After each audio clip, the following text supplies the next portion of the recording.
This is Gabon, the green lung of Africa and arguably the world's most successful carbon sink.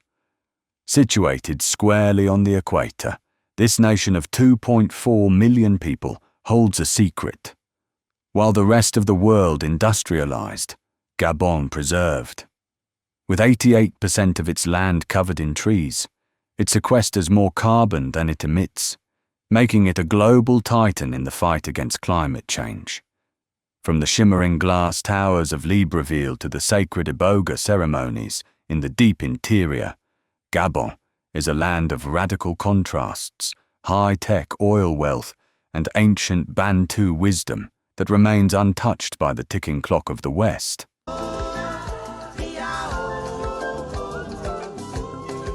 Bordered by Equatorial Guinea and Cameroon to the north, and the Republic of the Congo to the east and south, Gabon's geography is a fortress of nature. Its 267,667 square kilometers are divided into three distinct zones. First, the coastal plains, characterized by lagoons and mangrove swamps that serve as nurseries for marine life. Second, the interior mountains, the Crystal Mountains and the Chailu Massif, where peaks rise like emerald islands out of the mist. Finally, the eastern savannas, where the forest gives way to rolling grasslands. Dividing it all is the Ogooué River, a massive 1,200-kilometer artery that has served as the primary highway for trade, migration, and life for millennia, carving its way through the heart of the Congolese basin.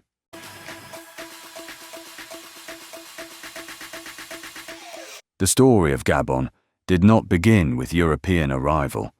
It began in the caves of Yumbidi. It wasn't until 1839 that France established a permanent protectorate, leading to the founding of Libreville, the free town, by freed slaves. On August 17, 1960, Gabon stepped into the sun as a sovereign nation. For much of its modern history, the nation was synonymous with the Bongo family, Omar Bongo and later his son Ali, whose 50-year dynasty defined the country's stability, its oil-driven economy, and its complex relationship with its former colonial master, France.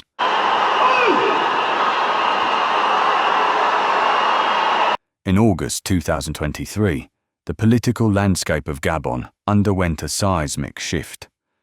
Following a contested election, a military transition led by General Brice Oligui Nguema took control, bringing an end to the Bongo era. This move was met with unprecedented scenes of celebration in the streets of Libreville. The Committee for the Transition and Restoration of Institutions promised a new dawn. By early 2026,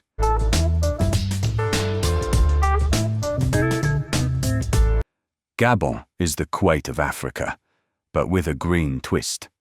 For decades, its economy has been fueled by the black gold found beneath its soil and sea. Port Gentil stands as the industrial capital, where the Gabon Oil Company and giants like Perenco extract the wealth that funds the nation's infrastructure. However, Gabon is also the world's second-largest producer of manganese, mined by Comilog in the highlands of Moanda. But the real story of 2026 is diversification. Recognizing that oil is finite, the government is investing in the Special Economic Zone of Nkok.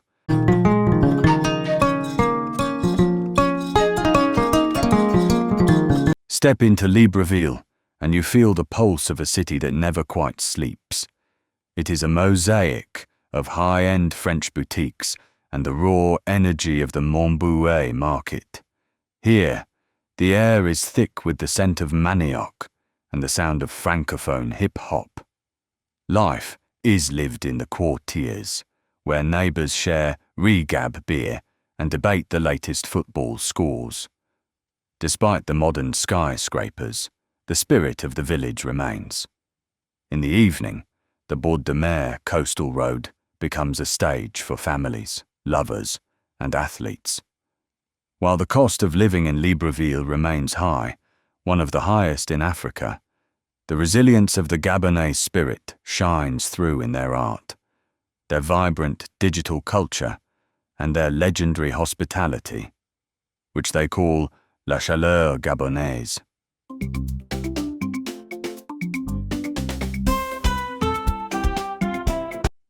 Gabon's landmarks are divided between the architectural and the natural.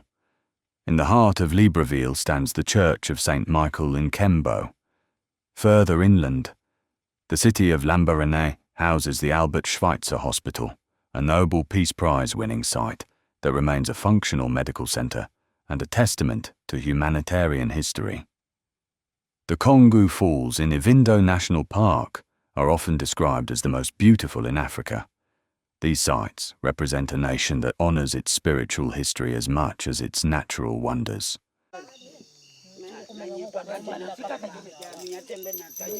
The cultural backbone of Gabon is the Bwiti. More than a religion, it is a philosophy and an initiation rite involving the sacred Iboga root.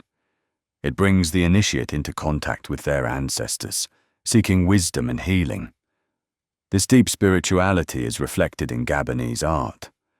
The Fang people are world-renowned for their Baeri reliquary figures, statues so geometrically perfect that they change the course of Western art, directly inspiring the Cubist movement of Picasso and Braque. Every mask tells a story. The white-faced Punu masks represent the beauty of the soul, while the Kota brass figures guard the spirits of the dead.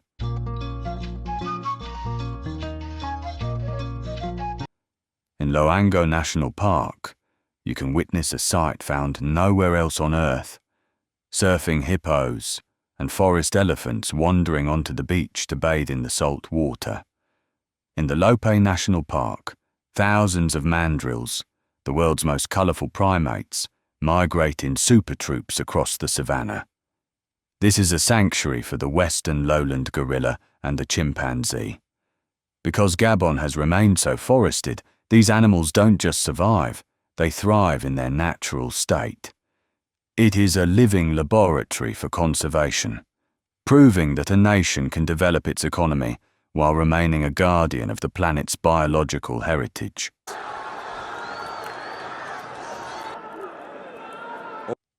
As we close our journey, we looked at the faces of Gabon.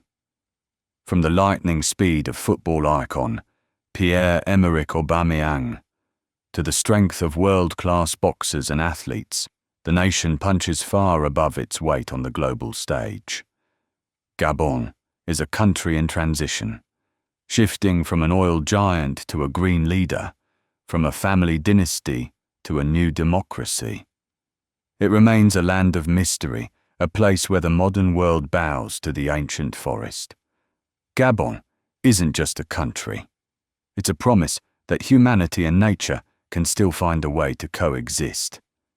Thank you for exploring the last Eden.